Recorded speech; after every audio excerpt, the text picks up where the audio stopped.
I opened my phone and sighed loudly. 20 calls again today. The screen shows a large number of incoming calls. All of them are from my mother-in-law. She left several messages on my answering machine, all demanding money. Where is the $3,000 for my husband's hospital bills? We can't live like this. You are abandoning me. You heartless wife. I'll never forgive you. You should transfer the money to my account as soon as possible. I opened the voicemail with a completely cold feeling in my heart. What in the world is this person talking about? Does she really not think we don't know?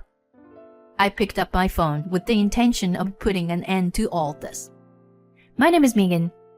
I'm 30 years old and I work as a freelance web designer. I've loved drawing since I was a child. And after graduating from high school, I enrolled in a design school. After graduation, I worked for a production company, but left 2 years ago and started working as a freelancer. At the time, I was quite reluctant to quit my job, but it was my husband, Robert, who gave me the push I needed.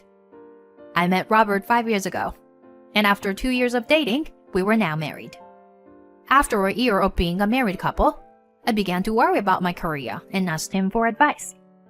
Hey, Robert, I don't like the way the company is structured, and I'd like to start my own business. Is that too risky? Of course not. There are plenty of people working freelance nowadays. That may be true, but if it's just me, it's fine. But now I'm married and living with you, Robert. I don't want to trouble you. It's something you can pursue because you're married. You're not alone. If you fail at starting your own business, wouldn't it make you feel a little better to know that I'm there for you? I think you should do whatever you want to do. You're still young. And if you fail, you can start over as much as you want. These words from my husband encouraged me to take this opportunity to make a decision to turn my life around. When I first started freelancing, things didn't go well, and my salary was zero for days on end. Even so, I used the social media and advertised on my blog and website. And gradually the number of requests for design and restoration work increased. 2 years have passed since then. And what started out as cheap restoration commissions have now grown to several $100s per commission, sometimes even 1,000. Of course, there is joy in the constant flow of work. But more than that, I was filled with gratitude to my husband. Then one day, I was working during the day when I received a call on my phone from an unknown number. I answered the call, taking into account the possibility that it was a work-related call, since it was not blocked. Yes, hello? Then I heard a familiar voice on the phone.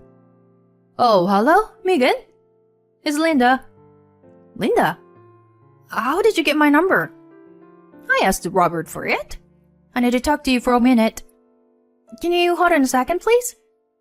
I quickly opened my phone to find a message from my husband. When I checked the contents, it said, My mom asked for your contact information, and I gave it to her. And I also included my mother-in-law's phone number. I put my phone to my ear again and continued talking to my mother-in-law. I'm sorry, Linda. I didn't check the message from Robert. It's okay. I know you're busy at work. Robert told me that you've been busy with more and more work since you started freelancing. Well, thankfully, with Robert's support, I've been able to do what I want to do. Wow, that's just perfect. Huh? I was curious about my mother-in-law's expression, so I asked her about it, and she immediately opened her mouth. Actually, I haven't told Robert yet, but his father, Stephen, is not doing so well. What's wrong with Stephen? He went to the hospital the other day and they found out he had cancer. And he said he didn't want Robert to find out about it. Oh, so that's what happened? Oh my gosh. Shouldn't he get treated as soon as possible? Yeah, I know. But I don't have any income. And his savings. Well, he built you guys a house when you got married. So now he doesn't have any. She's right. The house we are living in now was billed by my father-in-law as a wedding gift. He didn't say anything about the money. That's why my husband and I didn't think his savings were that low. We never imagined that he would be unable to treat his illness because of the house he built for us. As I was feeling sorry for him, my mother-in-law continued, "I'm sorry, but I'd like you to help pay for Stephen's treatment." "What, me?" "We've already spent most of our savings on your new house. And Stephen doesn't want Robert to know he's sick." "But I think it's better to let Robert know about the illness than me."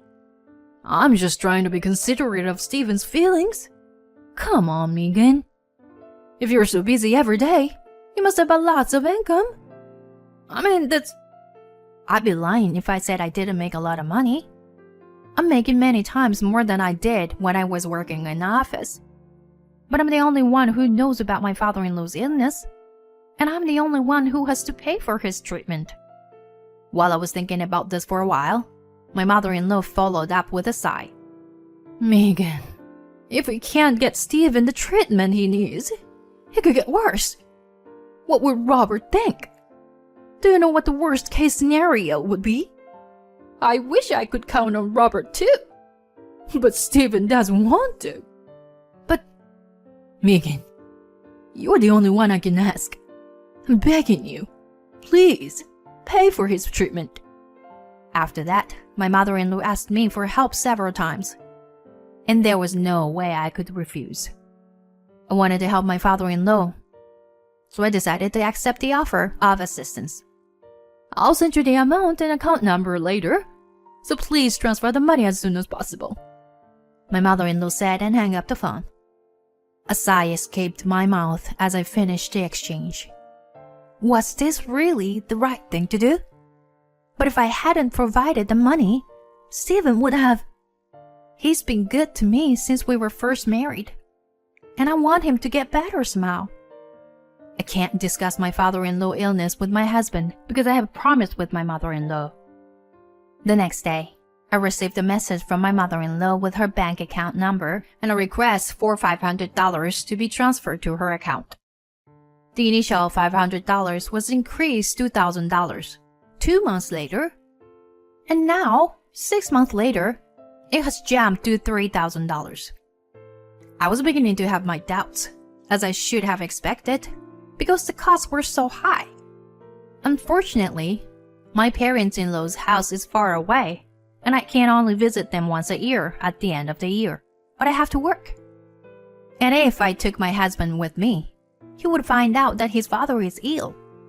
Since my father-in-law himself says he doesn't want Robert to know, I have to avoid that at all costs. However, sending $3,000 every month is a lot to ask for, so I called my mother-in-law. "Excuse me, Linda. Sending $3,000 every month from now on is indeed..." "How can you say that, when Stephen is doing his best to get better?" My mother-in-law's question made me flinch. "But it doesn't cost that much just to go to the hospital, does it? Do you really need $3,000? What a terrible thing to say. I'm telling you, Stephen has been in the hospital for a while now. That's why we need the $3,000. I feel bad for asking too, but I don't know who else to turn to." On the other end of the phone, my mother-in-law started bawling. I couldn't question her any further, so I had no choice but to hang up the phone. I don't know what to do now. I'm worried about my father-in-law, but it's going to be hard to keep transferring $3,000 for years to come. I felt bad for him, but I knew I had to talk to Robert. That night, I decided to confide in my husband. He came home after 8 p.m., and I immediately started talking to him. "Hey, Robert, it's about your father." "My dad? What's wrong?" "I was wondering if you'd like to go see him? Maybe this weekend?" "What's going on? It's the end of the year in a few months. And then we'll go visit anyway, right?" "No, but by then the cancer..." My husband's eyes widened and asked me questions. So I told him that my mother-in-law had called and that I was transferring a large sum of money every month. Then my husband hurriedly took his phone and started calling my parents-in-law's landline. My father-in-law doesn't have a smartphone, so that's the only place he can be reached.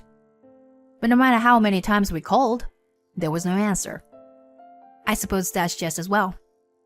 According to my mother-in-law, my father-in-law is in the hospital.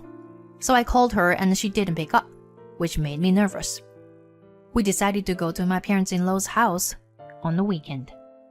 My husband rang the intercom as soon as we arrived.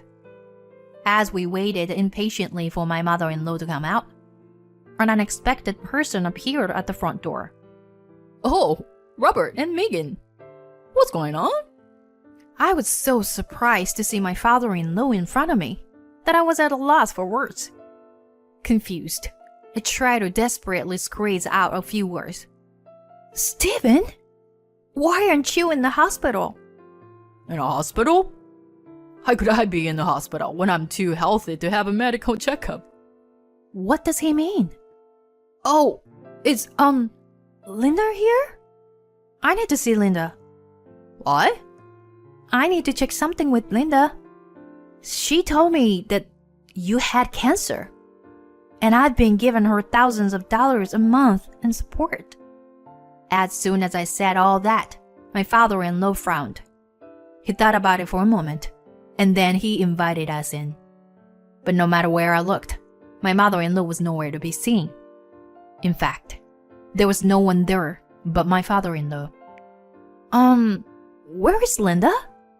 I asked, and my father-in-law bowed his head in apology. I was puzzled as to what was going on, but my father-in-law began to speak slowly. Actually, we're spreading right now and thinking of divorce. She's been spending all my savings in my account. No way! But Linda told me you had cancer, and I was transferring $3,000 every month to pay for your treatment and hospital stay. I called and no one answered the phone, so that's why we came today. That's all a lie. I don't know where she is now, but we started living separately about 6 months ago. I didn't want you guys to worry, so I kept it quiet. The phone at home just broke the other day, and I'm trying to fix it. So you're saying that Linda's whole story is a lie? Yeah, that's right. She probably lied to get the money transferred to her, and she's probably living off of it somewhere right now. I was speechless at the truth. I had no idea that my mother-in-law had been deceiving me for 6 months. The moment I realized what had happened, my blood started to boil. I couldn't believe it. That it had all been a lie. She told me that Stephen's savings account was empty. But in the end, it was her who spent the money. This is unforgivable. I'll never transfer any money to her again. I couldn't stop being angry at the fact that she lied about my father-in-law being sick and used me for her own convenience. After talking it over with my father-in-law and my husband, I decided to stop any more transfer to my mother-in-law.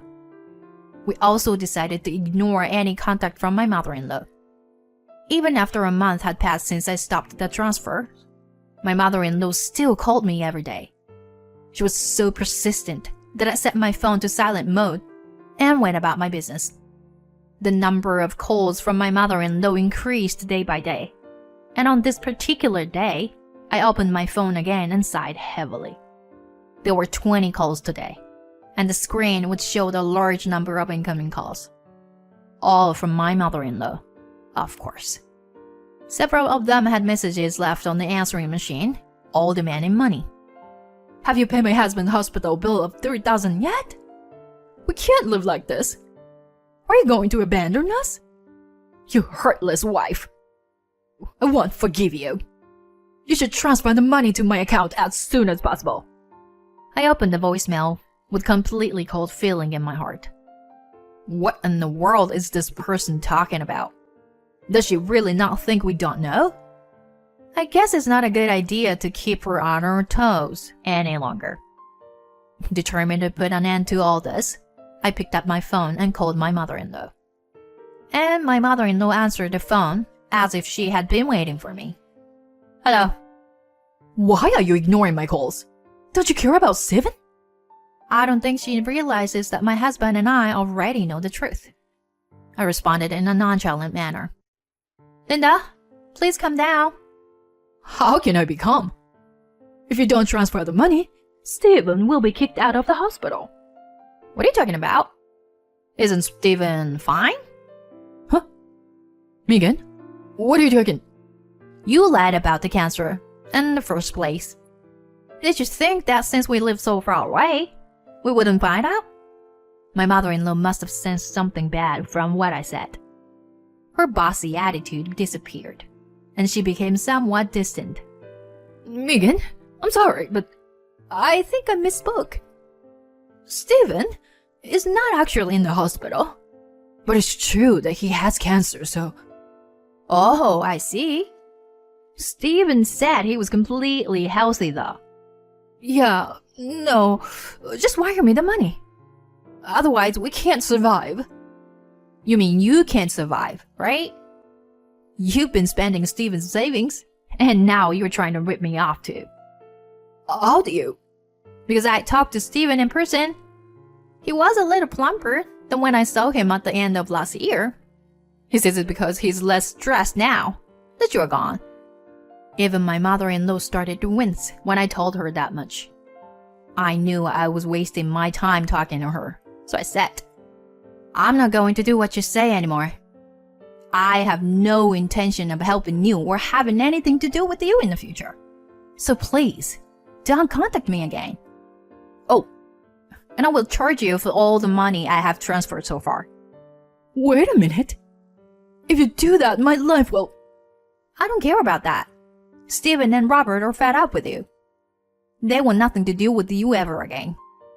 So, from now on, you're on your own. Goodbye. Megan, wait a minute. I interrupted my mother-in-law, who was already in the middle of a sentence, and I hung up the phone. I blocked her number and cut off all relations with her. Afterwards, my father-in-law and mother-in-law officially divorced. I consulted a lawyer and demanded full repayment of all the money I had transferred to my mother-in-law. Apparently, my mother-in-law had contacted my father-in-law to ask for a loan as well. And thanks to him, we were able to locate her current address. Since it was too much to pay back in one lump sum, my mother-in-law had to go to work. She has been a housewife all her life, and there is no way she can get a full-time job now, so she is working several part-time jobs to make ends meet. I hope that she will spend the rest of her life paying back the money and reflecting on her own actions, but she's still as busy as ever. Now that my mother-in-law is gone, my days are back to being peaceful. My husband and I are talking about scheduling more frequent visits to my father-in-law's house in the future. While my father-in-law is still in good health, I want to show him as much filial piety as I can.